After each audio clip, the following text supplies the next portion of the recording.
Seorang santri tanya kepada gurunya, ketika mau pulang dari menuntut ilmu selesai, kemudian dengan polosnya santri ini berkata seperti ini, "Ya Syekh, ya Habib, gimana saya nanti kalau selesai nuntut ilmu ini di negeri saya? Apa saya ini harus kerja? Apa saya ini ngajar aja? Saya kan ya juga butuh nikah, butuh rumah, butuh segala-galanya. Gimana? Saya lagi berpikir urusan rizki." Gurunya berkata, "Wahai santri, ya murid, saya kasih tahu. Orang yang kerja dengan syarikat petrol, orang yang kerja dengan perusahaan minyak, baik itu Pertamina kalau di Indonesia, Petronas kalau di Malaysia, atau Caltech kalau di Amerika, California, Texas, atau di Abu Dhabi itu apa namanya?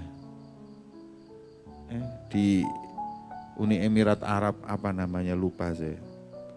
Advok enggak tahu, Adnok enggak tahu apa itu. Perusahaan minyak ini. Adakah perusahaan-perusahaan itu tadi tidak memberi fasilitas kepada pekerjanya? Gimana keadaan yang kerja di Pertamina? Masya Allah, gajinya besar, jaminannya, dapat tunjangan rumah, dapat tunjangan keluarga, dapat ini itu. Pokoknya orang kalau kerja di perusahaan minyak Pertamina, Petronas dan lain-lain ini, hidupnya pasti senang. Kaya raya. Lah kalau apabila kerja dengan perusahaan minyak bisa terjamin, bagaimana dengan para talibul ilm, para da'i ilallah yang kerja dengan perusahaannya Allah? Enggak terjamin. Apakah Pertamina lebih kaya dari Allah?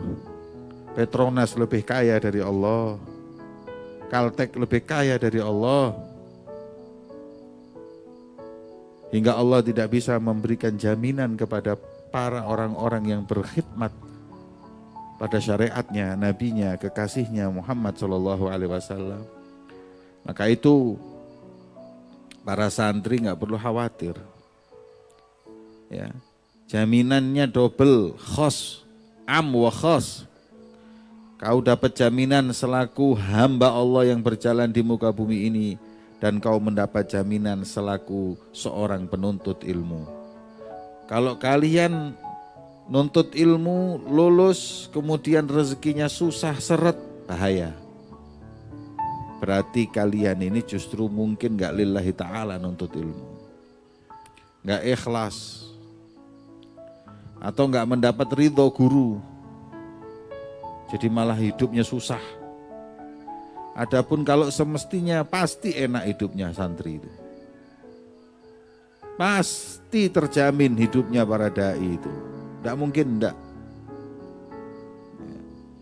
Maka itu tuntut ilmu dan yakin. Tuntut ilmu dan yakin. Bahwa ilmu yang kita amalkan nantinya akan mengakibatkan, membuahkan jaminan rizki dari Allah Subhanahu wa ta'ala. Hadirin, enggak sedikit para ulama itu, para pewaris Rasulullah itu dikejar-kejar dunia, nolak-nolak sama dunia. Bukan cari orang kaya yang cari dia. Gak usah ceramah sana sini. Duduk di rumahnya dikejar orang. Duduk di rumahnya didatengin orang. Subhanallah, kayak seakan-akan Allah menaklukkan hati hambanya untuk tunduk, menundukkan dunianya kepada mereka. Ya. Kalau mikir tidak masuk akal, Habib Abu Bakar Al-Adni sebegitu foya-foyanya mengundang tamu dan lain-lainnya, padahal ya Beliau nggak punya perusahaan, tapi orang perusahaan yang tunduk sama beliau.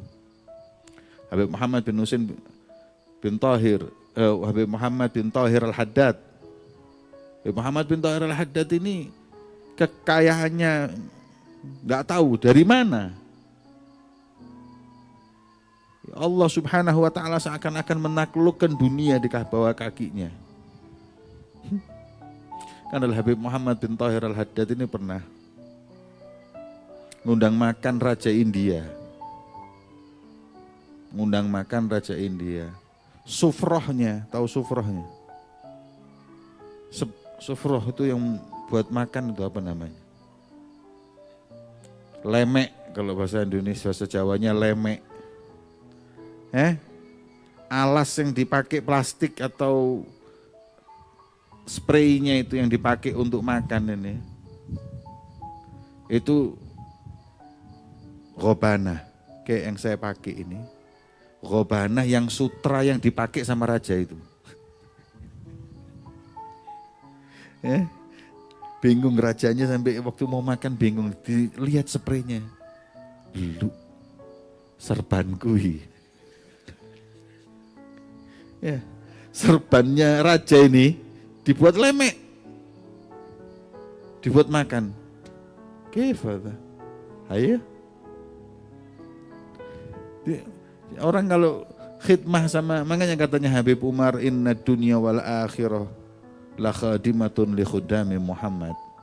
Dunia dan akhirat ini semuanya berkhidmah untuk orang yang berkhidmah pada Nabi besar Muhammad sallallahu alaihi wasallam.